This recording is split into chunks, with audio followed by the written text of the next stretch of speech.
Bitcoin, the gift that keeps on giving. Every time I look at Bitcoin from a different angle, every time I read something new, I learn something fundamental about it. I mean, this is really one of those events similar to when I first came across the World Wide Web, or when I started following Elon Musk in Tesla and then SpaceX.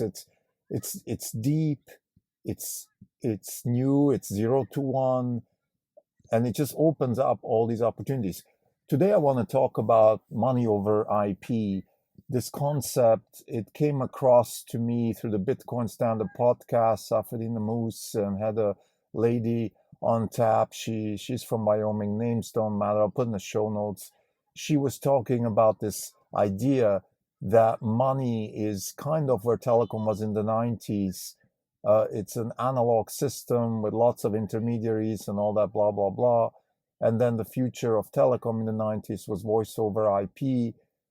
Obviously, Vinod Khosla made a career with that, founding Juniper and all that stuff. He keeps talking about how he approached telcos, telling them, the future of money, of telecom is voice over IP, and they were all laughing at him. Today, everything is voice over IP.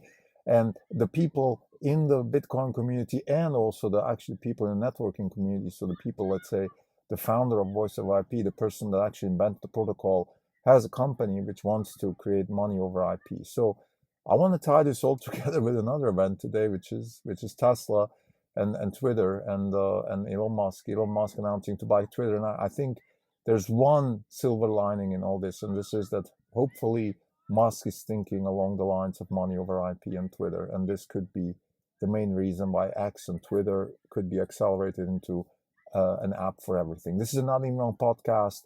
It's October 4th, 2022. This is Cream Telco. For today, the fund is up 2.5%. The market is up 3%. For the year, we're down 38.3. The market's down 20.7 on format 17.6%. So today, the announcement that Musk is buying Twitter. Before I go into the conversation about money over IP and all these questions, I just want to talk a little bit about the reaction to the delivery report, which was yesterday. The stock was down 8%. Today it recovered a little bit. Now, I think the reaction was warranted. A negative reaction was expected. It was a little more than I thought. And there's a possibility that Musk sold a few more shares because he was expected to close the deal. Now, I am not a big fan of this deal for several reasons, primarily because I think Twitter as a business is just not worth this much money. But having said that, I want to keep a positive viewpoint on this. And the negative feelings are overwhelming. We even spoke about selling Tesla because it seems like Musk doesn't really have his screws together. But I think Musk is the kind of person that you just have to take him the way it is. And the package is a little bit stressful sometimes, but there are good reasons to buy Twitter if you believe that the future of money could be money over IP. And this is what I want to talk about today. So I want to switch now from this sort of negative reaction to the delivery report and negative reaction to Musk buying Twitter at full price to the potential. Let's talk about the future and potential, and let's monitor the developments against that thesis, because it just could be that this is what Musk has in mind, or at least this is where it's going to evolve. Because like I said in the prelude, Bitcoin is the gift that keeps on giving.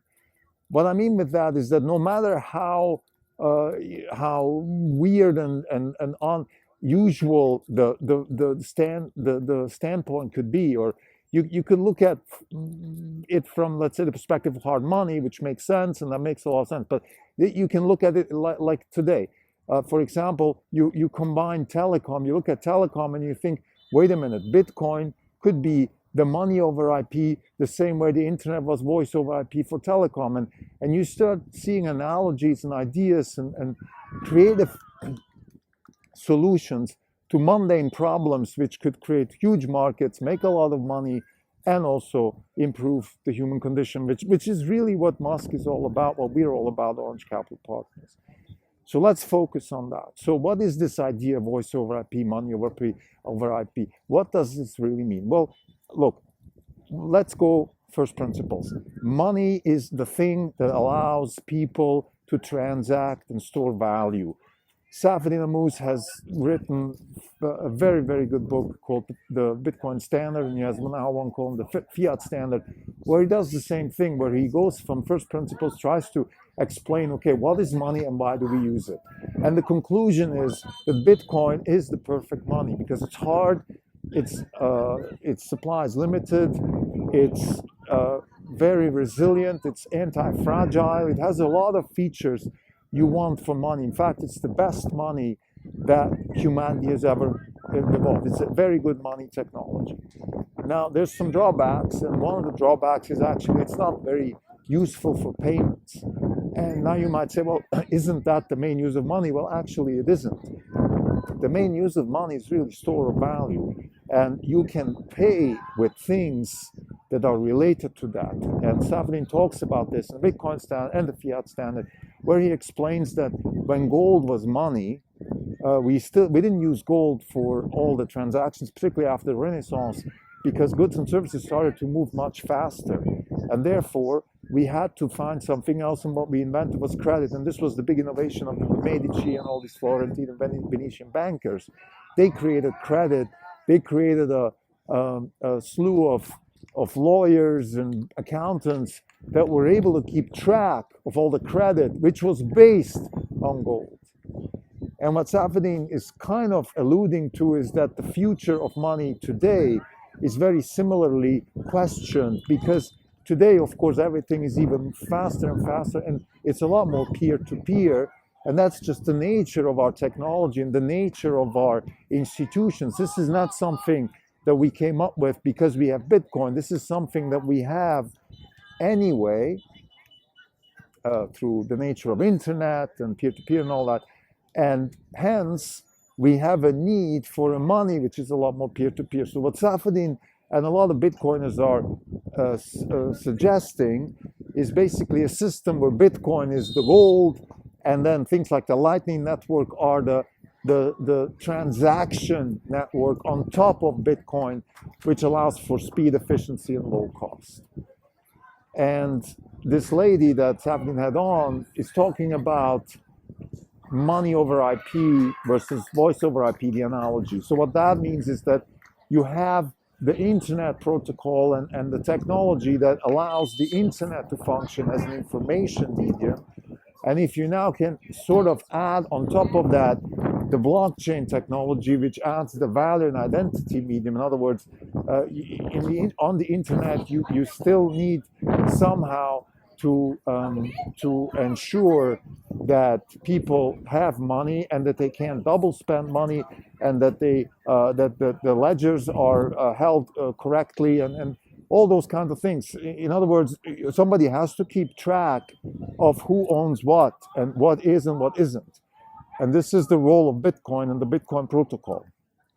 And if you have something like the Lightning Network or something else, but the Lightning Network is the best candidate today that we know of that could facilitate the transaction layer of the Bitcoin protocol, then we could have money over IP. So enter Twitter. So what is Musk saying? Musk is saying that X should be the app for everything. And I don't know if Musk said it, but people are comparing it to WhatsApp. Now, the big innovation of WhatsApp is that it's a messaging and a payment platform. And this is the key.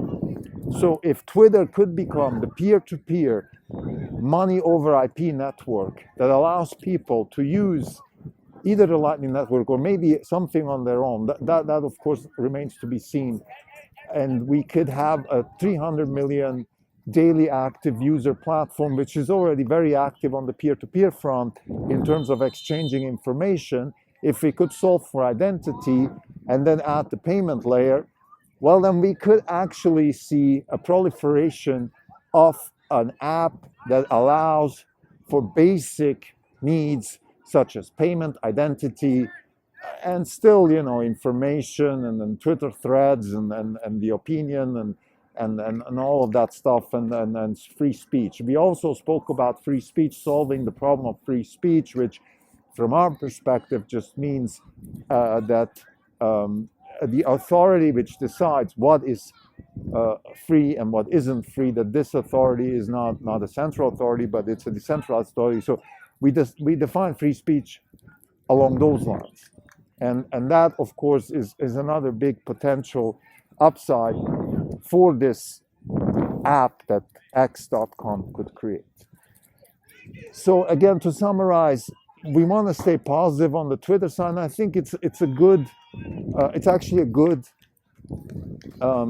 time to think about this, because we came across this really interesting concept of money over IP, which is another way to think of the potential of the Bitcoin blockchain and the potential for a change in payment technology driven by the Bitcoin blockchain. So this is the big present that this gift that keeps on giving, this Bitcoin gift, and I can't emphasize enough how important that is for at least for myself, but for us at Orange Capital Partners, is when you look at a field that keeps on giving, that keeps on proliferating interesting ideas, that gives you inspiration, that allows for a vision into the future, which is actually tangible and really improves everybody's positioning. Imagine if you had a payment system like the same way we have voice over IP. What did voice over IP do? It helped us to communicate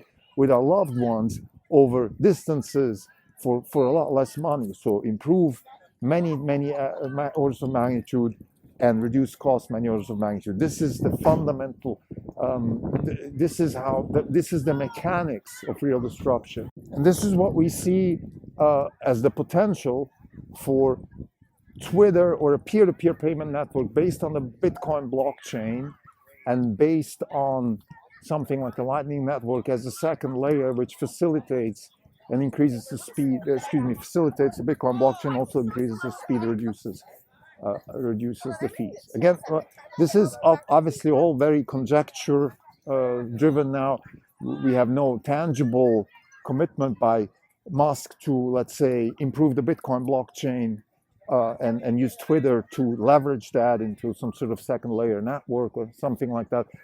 There's no